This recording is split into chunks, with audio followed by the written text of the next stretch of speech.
Hi, I'm Catherine.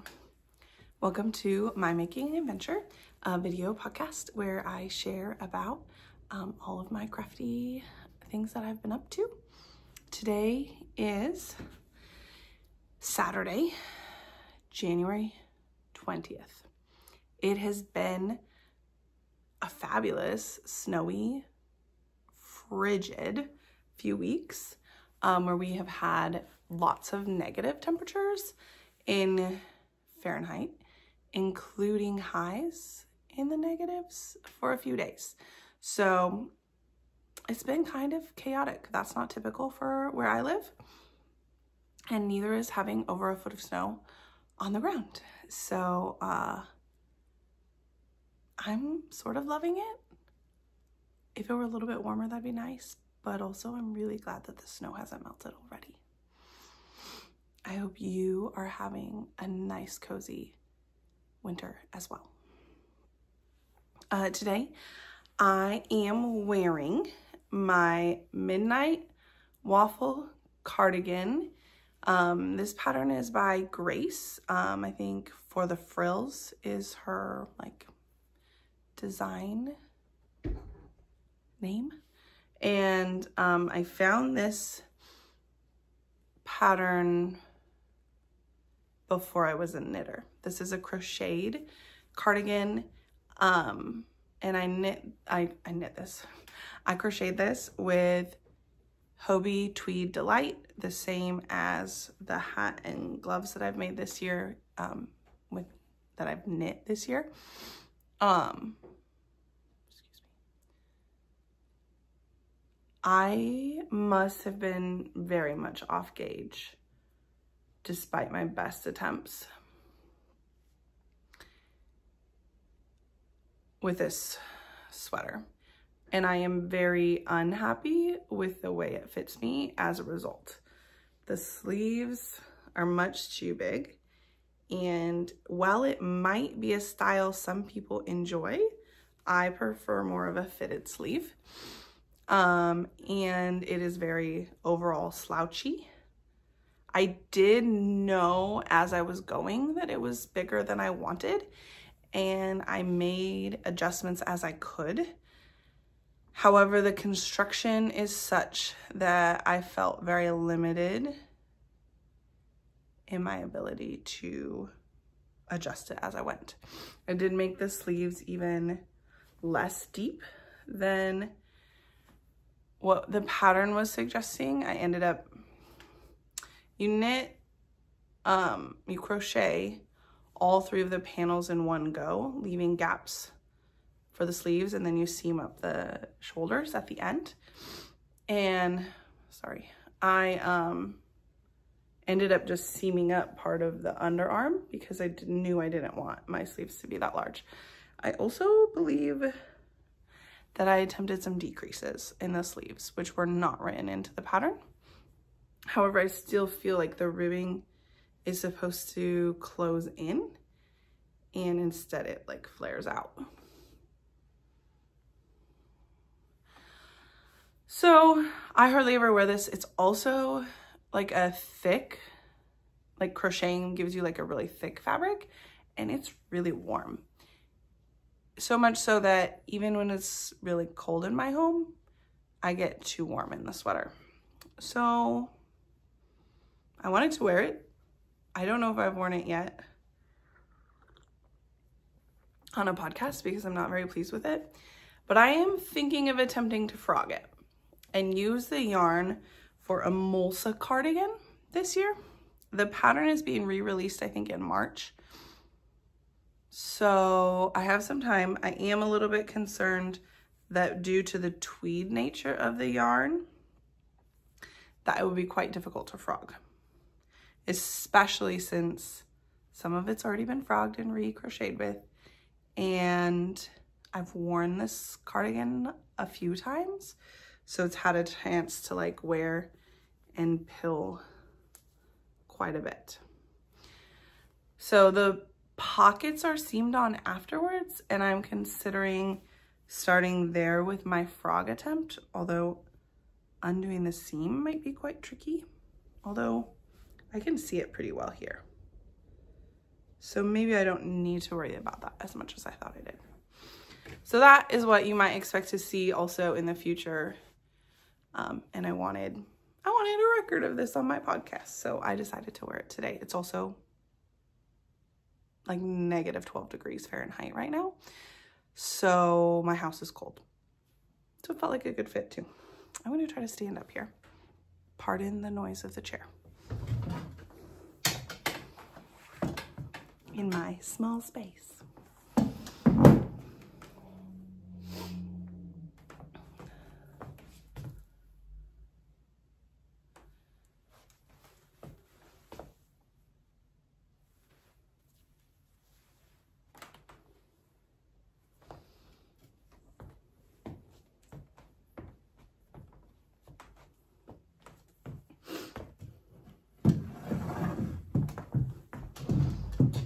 So that's what I'm wearing today. All right, I have two finished objects to share today, and they are both small. The first is my daughter's socks. They knit up fairly quickly. This is a DK Superwash Merino from Amanda at Birch and Lily Fiber. This yarn was absolutely lovely to work with, and I used about half of it, maybe a little more than half.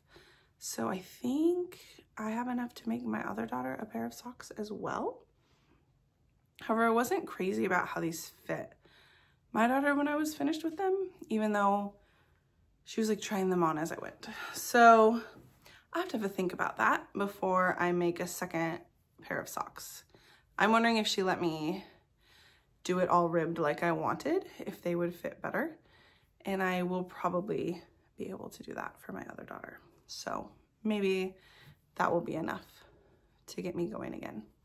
However, I have a few other projects on my mind before I start those. So yeah, nice, cozy, soft socks for my 4-year-old. And the other thing is I just knit a quick dishcloth using scraps of Hobie cotton fingering weight, 2 held together, and a US 7mm, is that this or is this an 8? 4.5mm, US size 7, 4.5mm needle, I believe is what I used, although I could have used an 8, I'm not sure. I knit until I had 57 stitches before I decreased. I like these fairly large, so I didn't measure though. So excited to be able to use that. I like the way that the colors came together, even though I was just using, you know, what I had scraps from. Some of the scraps were from that tote that I crocheted myself, the fade tote that I crocheted. I've been using up the little pieces of leftovers that I had from that in the dishcloths I've been making recently. I do not have a project page on Ravelry for the dishcloth, but I do have one for all of the other projects I'm going to talk about today. I just find dishcloths I can knit up in a day or two, and there's lots and lots of patterns out there that are very similar, so it didn't really feel like worth making a project page, in my opinion. Plus, I make a lot of them. All right, unfortunately, that's all my finished objects. I was really, really close to having one more for you, but we will get to that in our next section, works in progress. So let's jump right in. I am debating whether to do it first or save it for last, but I think I will go ahead and do it first because it's so close to being a finished object. And that is, sorry, my stick season sweater. This is a stick season pattern by Rebecca Clow of the Crayabea on YouTube, and I think probably the same on Instagram. And this is a slightly textured drop shoulder sweater. She says it follows a specific type of design. I don't remember. And it is at a DK gauge. This is my first drop shoulder sweater, knit sweater. And this yarn is non-superwash. It might be Peruvian Highland wool that my husband dyed specifically for himself for the sweater. So this is being knit for him. Last time I showed you that I had put the collar on, and now I have finished. They were inside out, so I just had to fix that. The sleeves, both of them, they're both there. Isn't that a miracle, right? Oh, this one looks nicer. I must just be holding the other one funny. He has, there we go. He has tried this on and says that it is the best fitting neckline of any sweater he's ever worn. So I'm really excited about that. I think the folded collar is really beneficial for him because he doesn't like it like tight right on his neck. So that fits him really well, but it's also soft and warm. The sleeves fit well, although he has some concerns about the cuffs not being like tight enough. However, I feel like they're plenty snug. He's worried that as he wears it throughout the day, they might loosen up. And I actually have no experience to share whether or not that will be a problem. So he will have to tell me and report back on that. I did do bind off in pattern, which on the Being an Olive sweaters that I knit, I tried binding off in pattern because that also has 2x2 rib. And so I tried binding off in pattern for those, but it ended up being way too tight despite sizing up my needle to do the bind off. So when I did this collar, I actually ended up binding off with a crochet hook, and that went really well for me. I struggle with like a traditional bind off, and like specifically that step where you like pull the loop over the other loop. I find that really hard to do with my knitting needles. However, as a person who's had years of crocheting experience, it is quite easy for me to do that with a crochet hook. So what I ended up doing here was binding off in pattern with a crochet hook that was larger than my needle. And it's not like perfectly neat, but I think it looks pretty good. And I'm hoping that some of the unevenness, even in the ribbing itself, will be fixed with a block. So, Catherine, why is this not yet finished? It sounds finished. Well, you would think. And like I said, it is nearly finished. And I worked really hard to try to finish by filming time. You can see some of the variation there in the skeins. Maybe it's more in the lighting, the way the light is hitting it.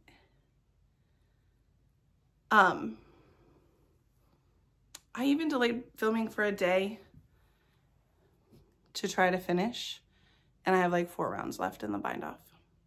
But I figured it would be better to show it as a finished object once it's been blocked, especially because like this has a big side seam that will be impacted with a nice block. So unfortunately today, it's not a finished object, it's a whip, but should be able to finish that maybe even later today and get it soaking and laid out. I don't usually pin things when I block them. I usually just lay them out to dry. And that's worked pretty well for me. I don't have blocking mats or fancy pins. I have a towel that I lay on a bed. and I put my sweaters or garments there, hand knit items there to dry after washing them. So that is my main WIP at the moment. It is almost finished, and therefore I found myself in need of a few other cast-ons since I last filmed. Sorry, I'm getting warm, so I'm going to take this off. So even on a really cold day, my legs are cold, but now my body is a little bit too hot. So I'm going to move this to my lap while I continue to share my works in progress with you. The next thing I cast on was while I was basically like waiting for yarn to be ready for me to continue with this sweater. Oh, one more thing. I should have read my notes. I have been alternating skeins in the body of the garment, but I did not alternate skeins for either of the sleeves. Or like now that I'm doing the bottom ribbing, I'm not alternating anymore. I did use like 75 to 80% or 75 to 80 grams of 100 gram skein for each sleeve. And so I have like little balls. So I could keep alternating with these little bits and bobs. Like some of this is like leftover from after the collar, or this was just a little bit. And so I wanted to switch skeins. So I think these are close to 25 grams and then these are closer to 15 grams. So I'll have some left plus the skein that I'm using right now. But otherwise, I think this is the 6th skein for this sweater. I think that's valuable information because as a new knitter, I never know how much yarn I need to make a pattern, even though the pattern tells me. And one of those is because I tend to like longer garments than the pattern calls for. I have a long torso, and I don't like things to be cropped. And my husband, without necessarily having a longer torso, still likes his clothing longer than the pattern calls for. And this was, you know, designed for women. So I believe that with the size 5, which is what I knit for the 6 season sweater, I believe that 6 skeins or 600 grams is within what's recommended. Although, let me check. I have my Ravelry up. I can check really quickly right now.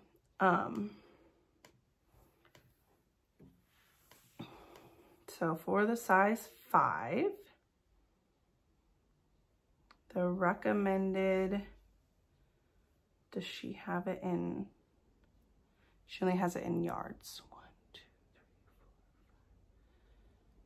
3, 4, 5. 1,300 yards,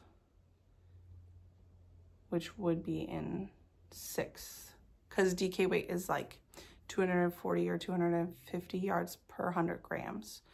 So that would be, yeah, just under 6, just over 5 skeins, but definitely under 600 grams, which is where we're at. So that fits well within the 6. I wasn't sure if we'd need a 7th just because I knew that it was going to need to have like a little bit of a deeper yoke and a little bit of a longer body. I did knit, I think, 13 inches from the underarm of plain stockinette before I started doing the ribbing. And I'm doing about 2.5 inches of ribbing, which matches the sleeves. So that is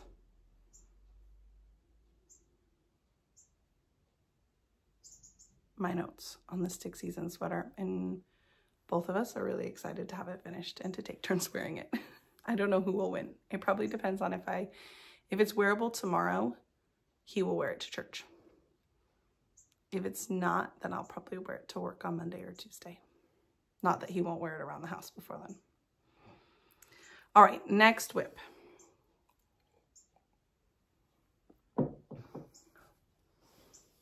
I've had a bit of a cough, so nice hot mint tea is helping me feel like talking more. I had leftover yarn that I was looking to use up, and I'd also been looking to make a shawl type thing, specifically like something I could keep at work and just toss on if I got cold. When I'm a teacher and schools do not typically have like perfect heating systems, and my classroom can go from having 20 bodies in it to having 5 people in it, and that can really change the temperature of the room quickly.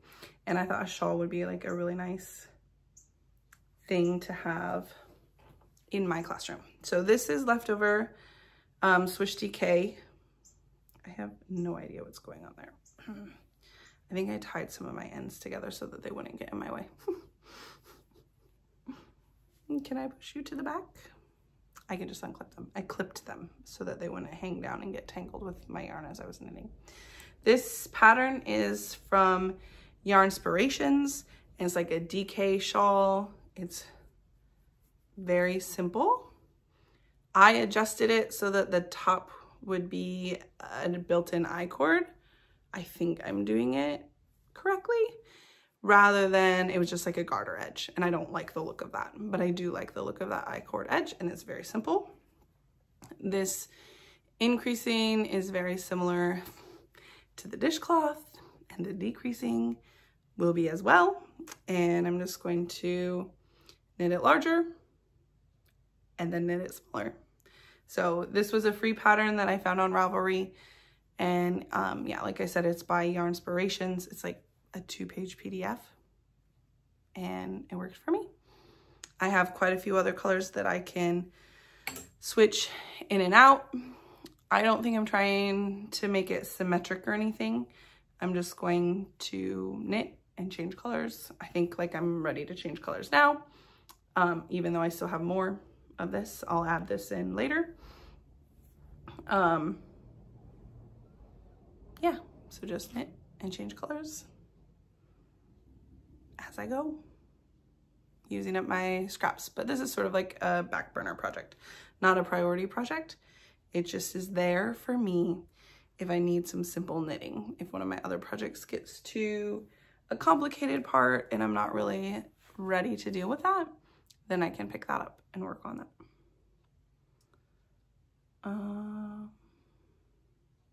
And that's with a US 8 5mm needles is what I'm using there. A loose gauge DK sort of thing. It's very similar. I mean, just being a garter with an I-cord edge and some yarn overs in it.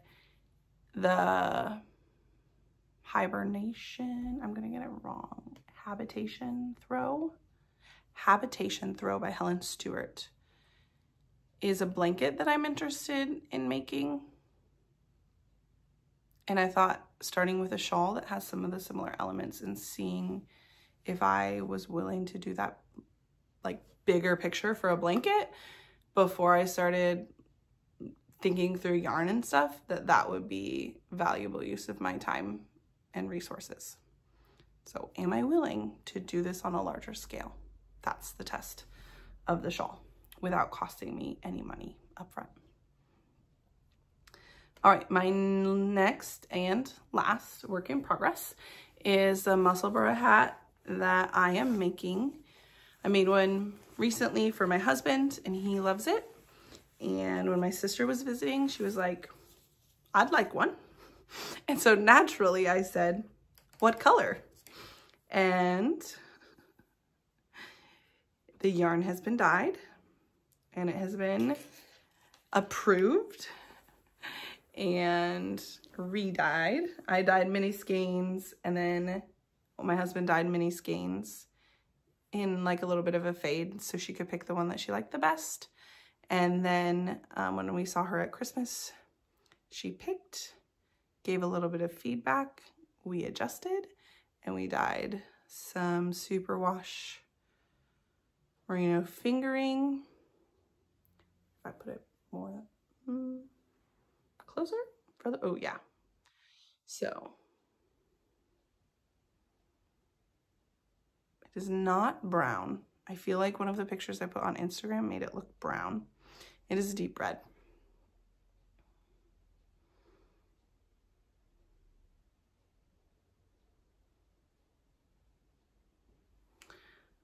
And I am just doing 2 skeins of fingering held double because that's what I did for the last hat.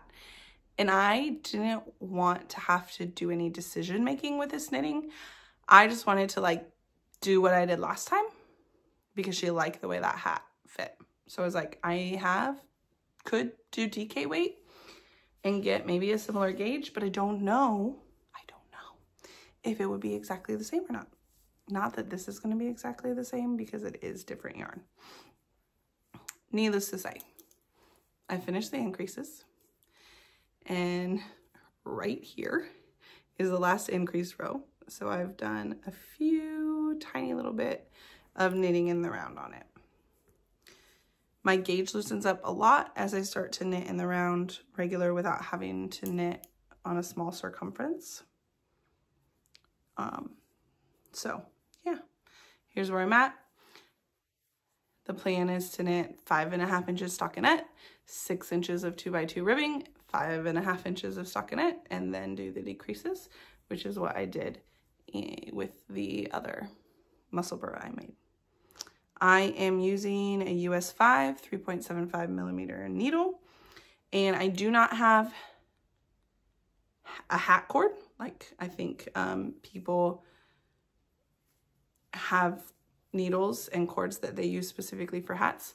I don't have that, so I did the increases on magic loop, and now I'm doing like a traveling loop. So where I only have 1 loop and I just pull it as I need. So this should be actually a fairly easy going project for a while, which means that my shawl is probably not something I'm going to need to take out for a bit.